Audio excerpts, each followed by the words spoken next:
ॐ नमो भगवते वासुदेवाय। ॐ नमो भगवते वासुदेवाय। ॐ नमो भगवते वासुदेवाय। नारायणं नमस्कृत्य नरं चैव नरोत्तमं देवीं सरस्वतीं व्यासं ततो जयमुदीरयेत्।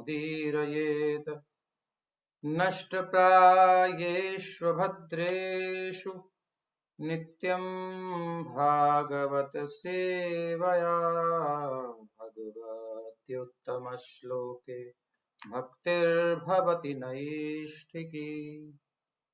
एवं प्रवृत्तस्य सदा भूतानां श्रेयसि द्विजाः सर्वात्मकेनापि यदा तुष्यद्हृदयं ततः। कह रहे हैं, हे ब्राह्मणों, सर्वात्मकेन अपि सभी प्रकार से भूतानाम जीवों के श्रेयसी यानी कल्याण में सदा लगे रहने पर इस प्रकार भी हृदय मन न अतुष्यत ततः। अर्थात हमने पीछे श्रवण किया, व्यास देव जी ने सब पर कृपा करी, वो सबको वो वैदिक ज्ञान सबको हृदयंगम हो जाए, उनके हृदय तक पहुंच जाए। जो विद्वान हैं उनके लिए क्लिष्ट, जिसका जैसा टेस्ट उसको वैसा खिलाना चाहिए, वैसी व्यवस्था देनी चाहिए। अब दांत वाले जो होते हैं उनको कड़ा कड़ा माल चाहिए, जिनके दांत नहीं है वो बेचारे फिर बोगले होते हैं, उनको हलवा चाहिए, जूस चाहिए। तो सबके लिए व्यवस्था है। तो व्यास देव जी ने उस वेद के ज्ञान को विद्वानों के लिए, द्विजों के लिए वैदिक रूप में प्रदान किया। वेद साक्षात दिए, एक वेद के 4 विभाग मात्र कर दिए, कुछ उसमें एक्सप्लेनेशन नहीं किया, वेद की सेक्शन बना दिए। भाई ये अलग प्रकार के मंत्र हैं, ये इस टाइप के मंत्र हैं, ये इस टाइप के मंत्र हैं। थोड़ा इजी कर दिया उनको, कली के कारण थोड़ा समझ नहीं पाएंगे, लेकिन फिर देखा और भी बहुत सारे लोग हैं जो ये भी नहीं समझ पाएंगे, तो महाभारत पुराण आदि कर दिया स्त्री शूद्र द्विज बंधु आदि के लिए। वो जूस पी लेंगे, हलवा खा लेंगे, ऐसा समझ लो। फिर भी शांति नहीं है, असंतोष हृदय में है। वही संशय जो है ना, है कि उसके बाद भी हे द्विज ब्राह्मणों, यद्यपि वो समस्त लोगों के समग्र कल्याण कार्य में लगे रहे, तो भी उनका मन भरा नहीं। तब भी क्या हुआ, ना तुष्यत हृदयम, हृदय संतुष्ट नहीं हुआ, लग रहा है कुछ कमी रह गई। अब हम लोग जो है बनाते हैं, जो भागवत महाविद्यालय में पढ़ने जा रहे हैं, यहाँ भी देखो कितनी मेहनत कर रहे हैं, तो यहाँ कितनी सुंदर स्लाइड बन रही है, तो हम लोग लगता है कि अट्रैक्टिव रहे ताकि पढ़ने में सबको सुंदर लगे, आसान लगे, अच्छा लगे, वरना सिंपल पढ़ा सकते थे। तो इसमें मन लगेगा। तो कुल मिलाकर के प्रयास रहता है कि सुंदर से सुंदर हो जाए, ऐसा दिया जाए। तो ऐसे ही व्यासदेव जी सुंदर तरीके से प्रस्तुतिकरण करना चाह रहे थे, लेकिन उनका हृदय संतुष्ट नहीं हुआ।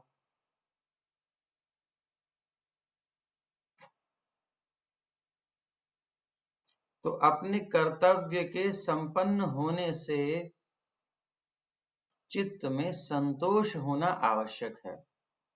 कोई भी काम आप करो, उसमें संतुष्टि ना हो तो बेकार है। मन संतुष्ट नहीं हुआ तो क्या फायदा, है ना। तो द्विज होने के कारण आपको ये पता है कि स्वाभाविक बात है, इसको सूचित करने के लिए उनको हे द्विजाह कहा गया है। द्विजाह शब्द है ना श्लोक में, एवं प्रवृत्तस्य सदा भूतानां श्रेयसी द्विजाह।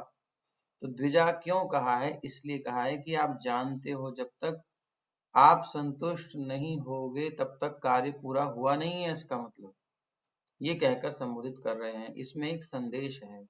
और एवं प्रवृत्तस्य सदा भूतानां श्रेयसी, पहले श्लोक की पहली लाइन ही है।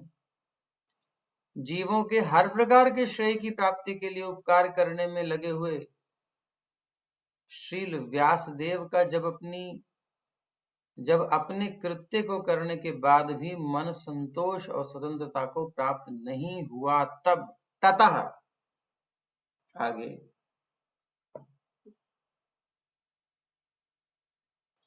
पढ़िए मीरा जी। हरे कृष्ण प्रभु जी।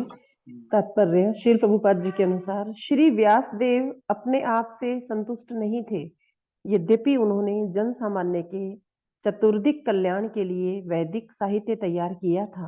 ऐसी आशा थी कि वे ऐसे कार्यों से संतुष्ट होंगे, लेकिन अंततः वे संतुष्ट नहीं हुए।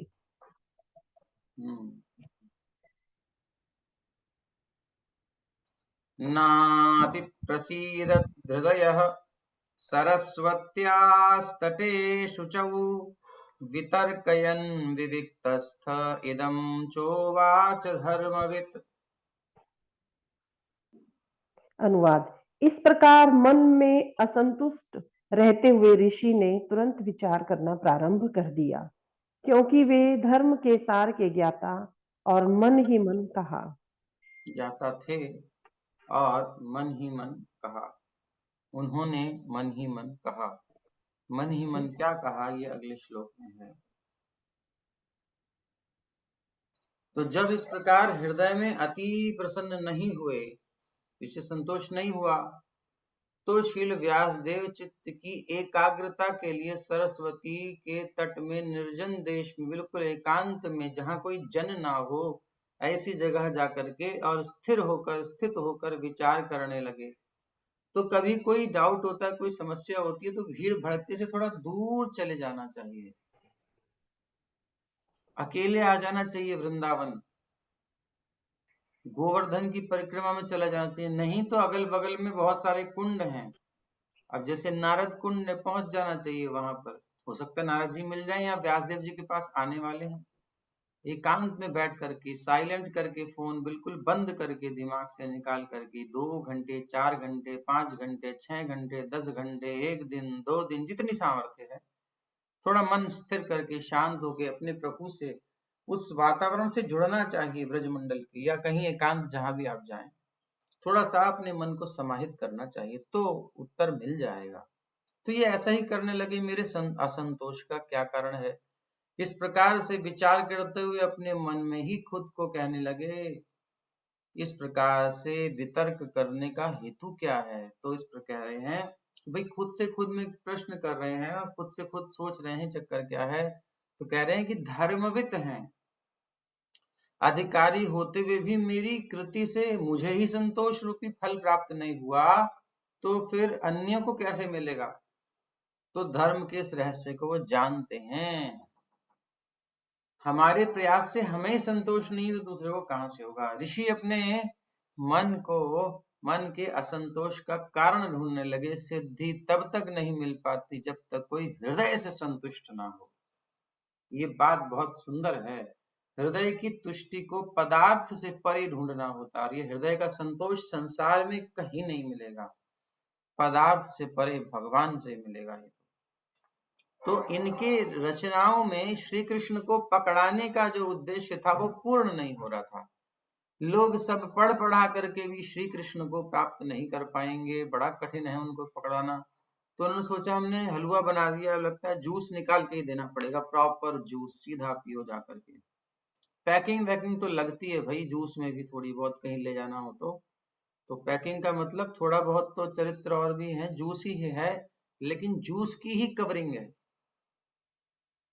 एक जूस है नीचे अंदर वाला, उसके ऊपर थोड़ा दूसरा जूस की लेयर है, वो थोड़ी हार्ड समझ लो ऐसा, वो टिकाने के लिए। फिर तीसरे जूस की लेयर, ऐसे जूस की लेयर बना बना करके अंदर नेक्टेरियन बिल्कुल बढ़िया वाला जूस है जो पिलाना है। वो सारे जूस ही हैं। तो भागवत में प्रारंभ में 9 स्कंधों में जो जूस है, यानी जो रस है, वो थोड़ा बाहर का है भगवान का ही, लेकिन एक हृदय को तुष्टि देने वाला पूरी तरह से वो भगवान की अंतरंग लीलाएं हैं, रास क्रीड़ा आदि। वह दशम स्कंद में भगवान की बाल लीला, मधुर लीलाएं हैं। तो वो अंदर रख के दिया है, बाहर से थोड़ी सी कवरिंग कर दी है। जूस की ही कवरिंग है, कुछ त्याज्य नहीं है। आप उसे पीते जाओ, फिर तृष्णा बढ़ती जाएगी, फिर आप पहुंचोगे दशम में, कहोगे अरे वाह वाह, यही तो है जिसे ढूंढ रहे थे। बस फिर कुछ नहीं चाहिए, वहीं बैठ करके रस पीते रहो। तो ऐसे हृदय के संतोष को, तुष्टि को, आनंद को, सेटिस्फेक्शन को संसार के पदार्थों से परे ढूंढना पड़ेगा। आगे चलिए ढूंढने के लिए। और क्या सोच रहे हैं कि धृतव्रतेन हि मया छंदांसि गुरवो ज्ञयः। हमने व्रतों को धारण किया, व्रतों का पालन किया, वेदों की, गुरु की और यज्ञ वेदी की पूजा की। गुरवो अग्नयः छंदांसि, छंद वेदों को, गुरुओं को, अग्नि को जो हमने पूजा की है, सेवन किया है। मानिता निर्व्यलीकेन, और जो है हमने कैसे किया है, छल से रहित होकर के किया है। मान्यता, माना है, पालन किया है, भली भांति पूजित किया है। कैसे, निर्गली के, सरलता से, छल पूर्वक नहीं, कपट से नहीं। और अनुशासनम च गृहीतम, और अनुशासन को भी ग्रहण किया है। जीवन में मन माफिक नहीं चले हैं, शास्त्रीय विधि विधान अनुसार, गुरुजनों के कहे अनुसार चले हैं।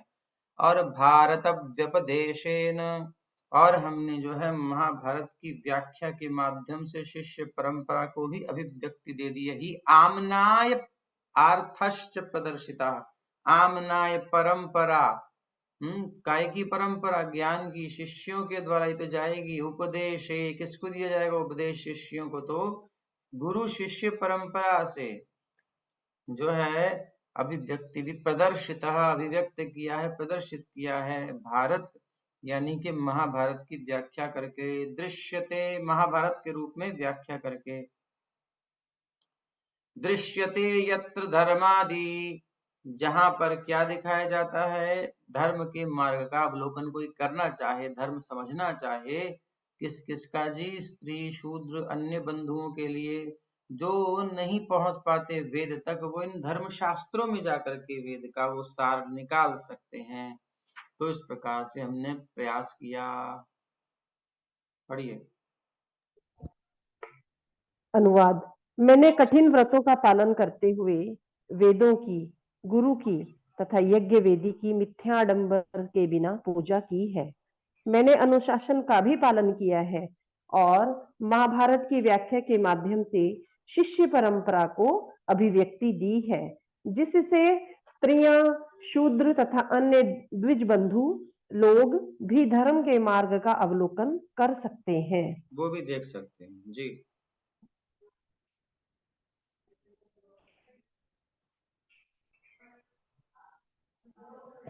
इसको अब वितर्क वाक्य से प्रदर्शित कर रहे हैं।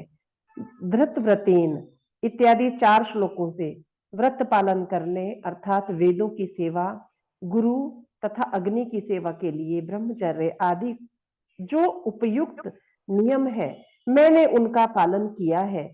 कैसे, उस पर कह रही है। निर्व्यलिकेन अर्थात कपट, निर्व्यलीकेन, निर्व्यलिकेन अर्थात कपट या छल से रहित होकर मैंने पूरे श्रद्धा, विश्वास आदि के साथ छंद आदि का पूजन किया है। छंदांसी अर्थात वेद और उनका पूजन अर्थात अध्ययन। गुरु पूजा प्रसिद्ध है। अग्नि पूजा अर्थात यज्ञ आदि उनके अनुशासन को मैंने ग्रहण किया है, अर्थात जैसा उन्होंने कहा वैसा मैंने किया है, इसमें संदेह नहीं है। इसको सूचित करने के लिए ही शब्द का प्रयोग कर रहे हैं। साथ ही महाभारत के निरूपण के द्वारा आगमाय, अन्माय अर्थात वेद के अर्थ को मैंने प्रदर्शित किया है। इस महाभारत में तो स्त्री, शूद्र आदि के द्वारा भी अनुष्ठित धर्म को दर्शाया गया है, अन्यथा वैदिक कर्मों में उनके अनाधिकार के कारण उनकी पुरुषार्थ सिद्धि नहीं हो सकती है। महाभारत के संकलन से उनका उपकार हो गया है, इसमें संदेह का नितांत अभाव है। इसलिए ही शब्द का प्रयोग कर रहे हैं। इसमें ही जो है छोटा ई की मात्रा आएगी, ही। तो यहाँ जो बुद्धिमान वर्ग है, जो पजल को, पहेली को भी सॉल्व करने में रुचि रखता है, कठिनता जिसको बाधा नहीं देती है, बहुत कठिन विषय जितना होता है उसकी रुचि होती है, उसे समझने में उत्साह बनता है, वो है द्विज या ब्राह्मण। और क्षत्रिय वैश्य आदि भी आ जाते हैं द्विजों में। लेकिन जो उस कठिनता को, काठिन्य को देख करके आलस करता है, दूर रहता है, भाई ये प्रवेश नहीं हो रहा इसमें, भाई समझ में नहीं आता ये, वो है स्त्री शूद्र द्विज बंधु। इनकी रुचि उस प्रकार की नहीं होती है, ये थोड़ा सरल चाहते हैं, इसलिए वो प्रवेश नहीं कर पाते। और एक होते हैं धूर्त, समझ में नहीं आता लेकिन घुसेंगे वहीं जाकर के, हमारी योग्यता नहीं है फिर भी उसी में घुसेंगे, हमें और कहीं से नहीं चाहिए, तो वो अपना भी सत्यानाश करते हैं, दूसरों का भी करते हैं। तो व्यास देव जी ने उनके लिए तो कुछ किया ही नहीं, क्योंकि वो तो धूर्त है। लेकिन जो समझना चाहते हैं, योग्य भी हैं, उनके लिए वेद आदि हैं, उपनिषद आदि हैं। और जो उसमें प्रवेश नहीं कर पाते लेकिन रुचि है और अनधिकृत चेष्टा भी नहीं करना चाहते, तो उनके लिए व्यवस्था है कि आप सिंपल महाभारत आदि के द्वारा धर्म आदि का ज्ञान प्राप्त कर लीजिए। विशेषकर तो यही है इन सब जगह पर, चाहे वेद हो चाहे महाभारत हो, सब जगह पर सार कम है और थोथा ज्यादा है, यानी कि धर्म अर्थ काम मोक्ष का वर्णन अधिक है, लेकिन भक्ति या भगवान के प्रति प्रेम का वर्णन यदा कदा कहीं सूक्ष्म रूप से मिलेगा। जैसे गुलाब बहुत सारे होते हैं लेकिन उन गुलाबों का जो अर्क निकलता है वो बहुत थोड़ा सा होता है। तो ऐसे ही सारे वेद को मथने पर भगवान की भक्ति निकलती है। वेदैश्य सर्वैर अहम एव वेद्यो, और वेद्य यानी जानकर क्या करना है, सेवा करना है। मन मना भव मद भक्तो मद्याजिमांग नमस्कुरु, यही है सार वेद का। इतना सा सार है लेकिन बड़ा जबरदस्त है, और वो निकालने में ना नहीं याद आ जाती है। आप देख लो, गुलाब का अर्क है, ये एसेंस है, तो कितना सा होता है, कितने से निकलता है, ये आप देखो जाकर कितने फूल लगते हैं। गुलाब का अर्क कह रहे हैं, अर्क भी है, और सुगंध गुलाब का इत्र, इत्र कहिए, तो बहुत सारे गुलाब इकट्ठे होकर के तब जाके थोड़ा सा इत्र बनता है। इत्र की बात हम कर रहे थे, अर्क निकल गया। तो ये रहस्य है जी, तो इसलिए ये हमको समझना है। माताओं के ऊपर कृपा करी है, स्त्रियों पर, क्योंकि उनकी कठिन विषय को समझने में रुचि नहीं होती। वरना कठिन विषय का मतलब आज के विषय नहीं, आज के विषय तो बड़े सरल हैं। शूद्रों के काम जो कर रहे हैं आजकल, पुरुष भी सब शूद्र हैं, शूद्राणियां हैं सब। वैदिक विषय, दुरूह विषय को आज भी अगर कोई पढ़ के देखे, अगर कोई कहता है कि नहीं हम तो सब समझने वाले हैं, तो पढ़िए फिर वेदांत सूत्र। वेदांत सूत्र है और उसमें उसकी टीकाएं पढ़िए, सबकी टीकाएं पढ़ो। श्रीपाद बलदेव विद्याभूषण जी की सूक्ष्म टीका, और उनकी टीका पर भी टीका, ये सूक्ष्म टीका लिखी है उन्होंने, ये पढ़ो, दिमाग की बत्ती जल जाएंगी सारी, तोते उड़ जाएंगे, नींद आने लगेगी, खोपड़ी घूम जाएगी। प्रभुपाद जी की बुक्स पढ़ करके लोगों को नींद आ जाती है, समझ में नहीं आ रहा। ये तो और टफ जा करके है, बड़ी कठिन लैंग्वेज है, फिर वेद में डायरेक्ट पहुंचोगे, हो गया। तो पढ़िए। कठोर अनुशासनिक व्रत तथा शिष्य परंपरा का पालन किए बिना कोई भी वेदों के अर्थ को नहीं समझ सकता। अभिलाषी व्यक्ति को चाहिए कि वेदों, गुरुओं तथा याज्ञिक अग्नि की पूजा करे। वैदिक ज्ञान की इन समस्त बारीकियों को क्रमबद्ध रूप से महाभारत में प्रस्तुत किया गया है, ताकि स्त्री वर्ग, श्रमिक वर्ग तथा ब्राह्मण, क्षत्रिय या वैश्य कुलों के अयोग्य व्यक्ति उन्हें समझ सके। इस युग में मूल वेदों की अपेक्षा महाभारत अधिक आवश्यक है। तो मूल वेद की अपेक्षा अगर आप देखें तो क्योंकि योग्यता नहीं है उसमें प्रवेश करने की, इसलिए महाभारत पढ़ो अच्छा है, लेकिन उस महाभारत को भी छूते नहीं। हमारी सबकी स्थिति है। आगे, तथा पिबत में दैह्यो यात्मा चैवात्मना विभुः असंपन्न इव आभाति ब्रह्मवर्चस्य सत्तमः।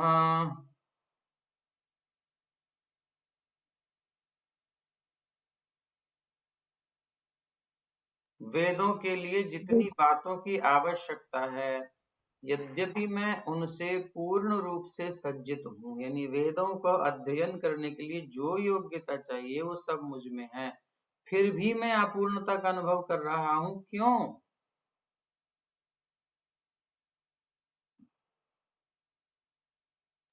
इस प्रकार स्व आचरित धर्म का निरूपण करके उनके फल के व्यभिचार को कह रहे हैं अथ आदि श्लोक से।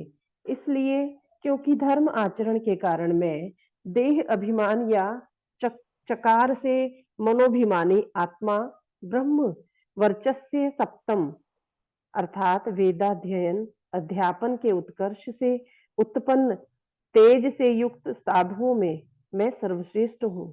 पाठ भेद से ब्रह्म वर्चस्सियों में कम नियतम हूँ।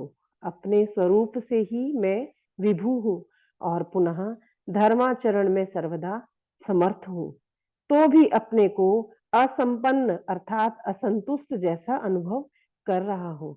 इन सब की निश्चितता को सूचित करने के लिए ही शब्द का प्रयोग कर रहे हैं। ज्ञानी होने के कारण वस्तुतः मनोरथ के अभाव से उनमें उद्वेग नहीं है। इस अभिप्राय से इव शब्द का प्रयोग यहाँ हुआ है। स्वप्रयास के निष्फल फलत्व के कारण खेद बताने के लिए बत शब्द कहा जा रहा है। तो इस प्रकार स्व आचरित धर्म का निरूपण करके, यानी जो जो मैंने पालन किया है वो बताने के बाद मन को उसके फल के बारे में कह रहे हैं कि भाई ये सब है, उसके बाद फल ऐसा हो रहा है, ऐसा क्या कारण है? क्योंकि धर्म का आचरण के कारण में देह अभिमान या च मनोभिमानी आत्मा अर्थात वेदाध्ययन अध्यापन के उत्कर्ष से उत्पन्न तेज से युक्त साधुओं में सर्वश्रेष्ठ हूँ।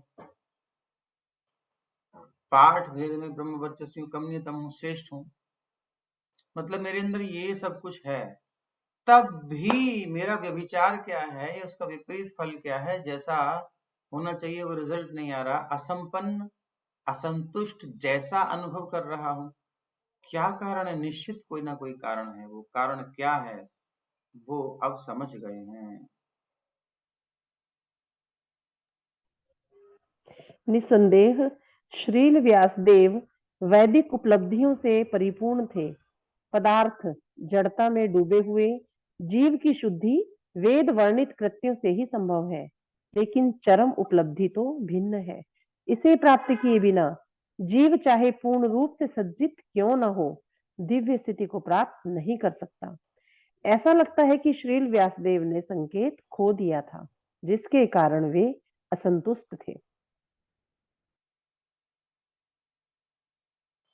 तो अब जो समझ में आई बात इनको अंदर से, जब आप कहीं एकांत में जाकर के खुद से बात करोगे कि भाई क्या कारण है, ईमानदारी से और थोड़ा भजन साधन तपस्या गुरुजनों का आदर किया होगा, तो आपको अंदर से प्रेरणा हो जाएगी। जितना तमोगुण रजोगुण ढका होगा उतना बात समझ में नहीं आती। थोड़ा सात्व में जाना चाहिए, एकांत में जाना चाहिए, खुद से बात करने का अभ्यास करना चाहिए और वातावरण अच्छा होना चाहिए। कुछ नहीं मिले तो ये हफ्ते में महीने में कम से कम महीने में एक आध दिन तो निकलना चाहिए और एकांत में जाकर के 4-5 घंटा बैठ करके और केवल अपने अध्ययन करना चाहिए। स्वाध्याय का मतलब यही नहीं है कि हम आंखें गड़ा गड़ा करके ये किताबों को देखते रहते हैं। नहीं, स्वाध्याय का मतलब यहाँ जितना गढ़ाते हैं उसके अलावा एकांत में जाकर के स्वयं से प्रश्न उत्तर करते हैं कि क्या चल रहा है भाई, ऐसा सुना था, तुम क्या कर रहे हो, और वैसा था और वहां कहाँ कहाँ अटके और क्या हुआ, कारण क्या है, ऐसा क्यों नहीं हो रहा, कब से हम संग कर रहे हैं, लेकिन कपटता जा नहीं रही, कनिंगनेस जा नहीं रही, उदारता हृदय में आ नहीं रही। है, खींचातानी चल रही है, कारण क्या है, कौन सी गलती है, ऐसे ऐसे। तो यहाँ इनको अपना कारण समझ में आ गया। बोले हमने जो टारगेट लेकर के चले थे, लक्ष्य उद्देश्य बनाकर चले थे, सबको सुलभ करा देंगे, इजी करा देंगे, बट हुआ नहीं ऐसा। किं वा भागवता धर्मा न प्रायेण निरूपिताः प्रियाः परमहंसानां तैव ह्यच्युत प्रियाः। हो सकता है कि मैंने भगवान की भक्ति का विशेष रूप से कोई संकेत नहीं किया, कोई गुणगान नहीं किया। जो सिद्ध जीवों और अच्युत भगवान दोनों को प्रिय है, भक्तों और भगवान को दोनों को प्रिय है, उसका मैंने वर्णन नहीं किया। अपनी संपन्नता के हितों की स्वयं ही आशंका कर रही है। किं वा भागवता श्लोक से प्रायेण अर्थात प्रचुर मात्रा में, तएव यह परमहंस को इंगित करता है। भागवता धर्मा पद की व्याख्या ज्ञान शब्द से नहीं की जा सकती है, अपितु यह भक्ति ही है। जैसे आगे कहा जाएगा कि तद्वाग्विसर्गो जनता तद्वाग्विसर्गो जनताघ विप्लवो यस्मिन् प्रतिश्लोकमबद्धवत्यपि नामान्यनन्तस्य यशोऽङ्कितानि यत् शृण्वन्ति गायन्ति गृह्णन्ति साधवः। दूसरी ओर जो साहित्य असीम परमेश्वर के नाम, यश, रूपों तथा लीलाओं की दिव्य महिमा के वर्णन से पूर्ण है, वह कुछ भिन्न ही रचना है, जो इस जगत की गुमराह सभ्यता के अपवित्र जीवन में क्रांति लाने वाले दिव्य शब्दों से ओतप्रोत है। ऐसा दिव्य साहित्य, चाहे वह ठीक से ना भी रचा हुआ हो, ऐसे पवित्र मनुष्यों द्वारा सुना, गाया तथा स्वीकार किया जाता है, जो नितांत निष्कपट होते हैं। जो निष्कपटता जीवन का सार है। तो निष्कपट व्यक्ति भगवान की महिमा सुनेगा और गाएगा, थोड़ा बहुत हो जाए चलेगा, लेकिन उद्देश्य पवित्र होना चाहिए। कपट हृदय में नहीं होना चाहिए, खुद को शो करने की इच्छा नहीं होनी चाहिए, भगवान का गुणगान करने की इच्छा होनी चाहिए। आगे श्री नारद उवाच भवतानुदित प्रायम यशो भगवतो मलयम येने वासौ न तुष्येत मन्ये तद्दर्शनम खिलम। श्री नारद ने कहा, वास्तव में तुमने भगवान की अलौकिक तथा निर्मल महिमा का प्रसार नहीं किया। जो दर्शन शास्त्र परमेश्वर की दिव्य इंद्रियों को तुष्ट नहीं कर पाता, वह व्यर्थ समझा जाता है। इस कारण से परमहंस पद से केवल भगवत भक्त ही समझना चाहिए, न कि ज्ञानी। श्रीमद् भागवत के भक्तों से ही संबंधित समझना चाहिए, जिन्हें परमहंस कहा जाता है। इसे कभी भी ज्ञानियों की संपत्ति नहीं समझना चाहिए। तो यहाँ विशेष बात पुष्ट कर रहे हैं कि यहाँ ज्ञानी नहीं, परमहंस का अर्थ है भक्त। तो भक्त के लिए ही भागवत है, परमहंस है, ठीक है। श्रीमद् भागवत भक्तों की संपत्ति है, यद वैष्णवानाम धनम। श्रील व्यासदेव जिस असंतोष का अनुभव कर रहे थे, वह यहाँ पर उन्हीं के शब्दों में व्यक्त हुआ है। यह असंतोष भगवान की भक्ति में जीव की सामान्य दशा में अनुभव किया गया था। जब तक कोई सेवा की सामान्य दशा में स्थित नहीं होता, तब तक ना तो भगवान और ना ही जीव पूरी तरह संतुष्ट हो सकते हैं। उन्हें इस दोष का अनुभव तब हुआ जब उनके गुरु नारद मुनि उनके पास आए। इसका वर्णन इस प्रकार हुआ है।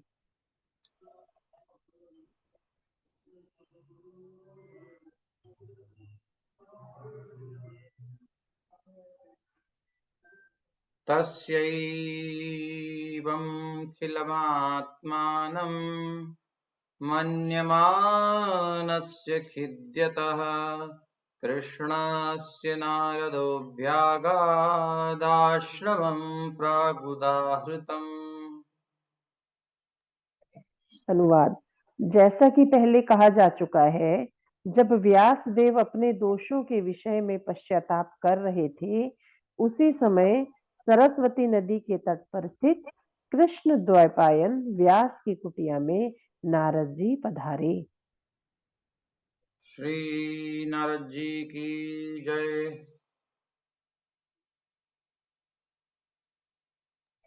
खिलम का अर्थ है न्यूनता। श्रील व्यासदेव का आश्रम सरस्वती नदी के तट पर था, जैसे पहले कहा गया था। चित्त में असंतोष यह श्रील व्यासदेव के लिए असंभव था, क्योंकि वे भगवान के अवतार हैं। इसलिए यह समझना होगा कि यह स्थिति स्वयं भगवान श्री कृष्ण के द्वारा बलात् उत्पन्न की गई थी, ताकि श्रीमद्भागवत का प्रादुर्भाव हो सके, जो स्वयं भगवान के सदृश्य और सर्वशास्त्र शिरोमणि है। इस प्रकार ब्रह्म विमोहन लीला में अपने लीला के सौंदर्य के लिए बलराम जी की असर्वज्ञता भगवान कृष्ण के द्वारा कल्पित हुई थी। श्रीमद्भागवत श्री नारद जी के उपदेश से प्रादुर्भूत हुई थी। फिर भी यह समझना होगा कि सर्व पुरुषार्थ मुख्य मोक्ष भी भक्ति के द्वारा ही लभ्य है, न कि किसी अन्य साधन से यथा। तो यहाँ व्यास देव जी के लिए ये कोई कारण नहीं है, क्योंकि व्यास देव जी तो इतने संपन्न हैं कि कोई मतलब ही नहीं उदास होने का, सब बढ़िया से किया, फिर क्या कारण है। तो भगवान ने भला ऐसी स्थिति उत्पन्न की। तो डिवोटीज के अंदर भगवान काम करते हैं, संसार में त्रिगुण काम करते हैं, लेकिन कोई सरेंडर करता है, समर्पित करता है, भगवान की सेवा में लगा होता है, तो भगवान उसके फिर गाइड करते हैं, उसको भगवान चलाते हैं फिर उसको। तो बलराम जी भी भगवान के सेवक भगवान हैं। उनको भी बताया नहीं कि भाई हम क्या लीला कर रहे हैं, बलराम जी चक्कर में पड़ गए, ये क्या है। तो बलात् ऐसी स्थिति उत्पन्न की गई जो सर्वज्ञ होकर के भी सर्वज्ञ नहीं हो पाते। तो कृष्ण ही मात्र ऐसे हैं जो अपने पास सारी पावर रखते हैं, अपने स्वांशों को भी कभी कभी मुंह में डाल देते हैं। ये इस विशेष बात बलराम जी को देख लो। तो किस लिए? ब्रह्म मोहन लीला में अपने सौंदर्य के लिए। बलदेवो भी मुह्यति, बलराम जी भी मोहित हो गए। तो ये कुछ भगवान कृपा करते हैं जी। यत कर्म भीर्यत तपसा ज्ञान वैराग्य तश्च यत योगेन दान धर्मेण श्रेयो भितरैरपि सर्वं मद्भक्ति योगेन मद्भक्तो लभतेञ्जसा स्वर्गापवर्गं मद्धाम कथंचित् यदि वाञ्छति। इन सारी वस्तुओं को जो सकाम कर्म, तपस्या, ज्ञान, वैराग्य, योग, दान, धर्म तथा जीवन को पूर्ण बनाने वाले अन्य सारे साधनों से प्राप्त की जाती है, मेरा भक्त मेरे प्रति भक्ति से अनायास प्राप्त कर लेता है। यदि मेरा भक्त किसी न किसी तरह स्वर्ग जाने, मोक्ष या मेरे धाम में निवास करने की इच्छा करता है, तो वह ऐसे वर सरलता से प्राप्त कर लेता है। किं वा योगेन सांख्येन न्यास स्वाध्यायरोरपि किं वा श्रेयोभिरन्येश्च न यत्रात्म प्रदो हरिहि। जो दिव्य विधि विधान पूर्ण पुरुषोत्तम भगवान का साक्षात्कार कराने में सहायक नहीं होते, वे व्यर्थ हैं। चाहे वह योगाभ्यास हो या पदार्थ का वैश्लेषिक अध्ययन, कठिन तपस्या, संन्यास ग्रहण करना या कि वैदिक साहित्य का अध्ययन हो। भले ही ये आध्यात्मिक प्रगति के महत्वपूर्ण पक्ष क्यों न हो, किंतु जब तक कोई भगवान हरि को नहीं जान लेता, ये सारी विधियां व्यर्थ है। तो कितना सुंदर समझाया है श्लोकों के साथ। भगवान की भक्ति नहीं प्राप्त हुई, नहीं जान पाए उनके स्वभाव प्रभाव को, तो सब काम करा हुआ बेकार है।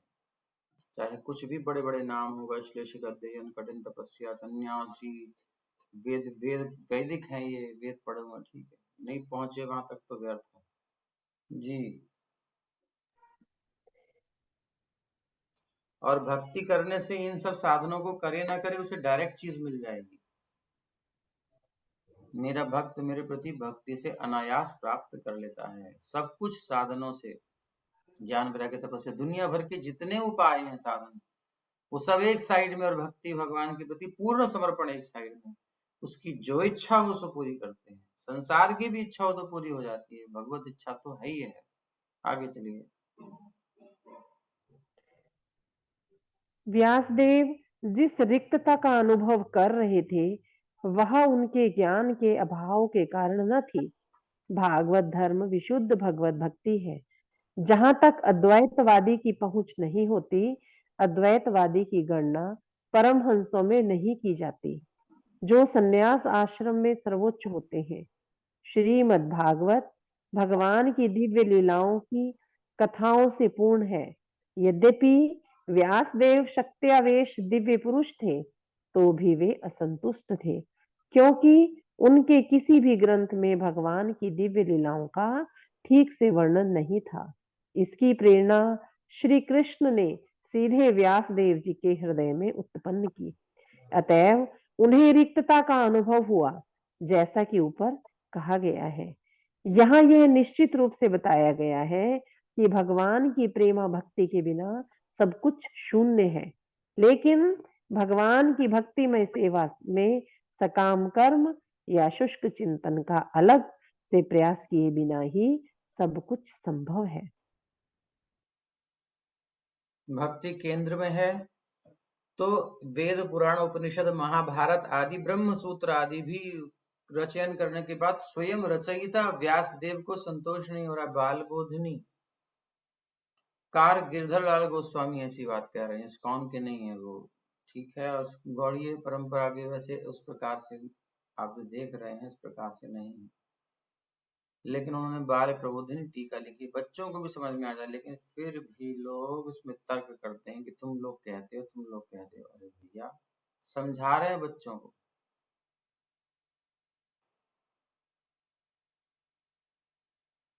तमभिज्ञाय सहसा प्रत्युत्थायागतं मुनिः पूजयामास विधिवन् नारदं सुरपूजितम्। धन्यवाद। श्री नारद के शुभागमन पर श्री व्यासदेव सम्मान पूर्वक उठकर खड़े हो गए और उन्होंने सृष्टा ब्रह्मा जी के समान उनकी पूजा की। तो नारद जी देवताओं द्वारा पूजित होते हैं, उनकी पूजा आज ब्रह्मा वो क्या नाम है व्यास देव जी कर रहे हैं। गुरु जी आए तो पूजा करनी चाहिए, सेवा करनी चाहिए। चलिए। नारद जी को आया देखकर वे सहसा उठे और मुनि श्रील व्यासदेव ने जिस प्रकार से गुरु के पूजन की विधि होती है उस विधि से उनकी पूजा की। परंतु नारद और व्यासदेव तो स्वयं भगवान के अवतार हैं, तो किस प्रकार उनके द्वारा श्रील नारद जी की गुरु के रूप में पूजा होना संभव है? यदि आशंका है तो कह रहे हैं कि सुपूजितम दोनों ही भगवान के अवतार हैं, इसलिए दृष्टि से उनमें साम्यता होते हुए भी श्रील व्यासदेव ब्रह्म ऋषि हैं और श्रील नारद जी देव ऋषि हैं, इसलिए उनकी अपेक्षा वे अधिक उत्कृष्ट हैं। इसलिए उन्हें पूज्यत्व में संदेह नहीं है, यह भाव है। वाह, भाव समझा दिया आपको, क्या भाव है उसके पीछे जी।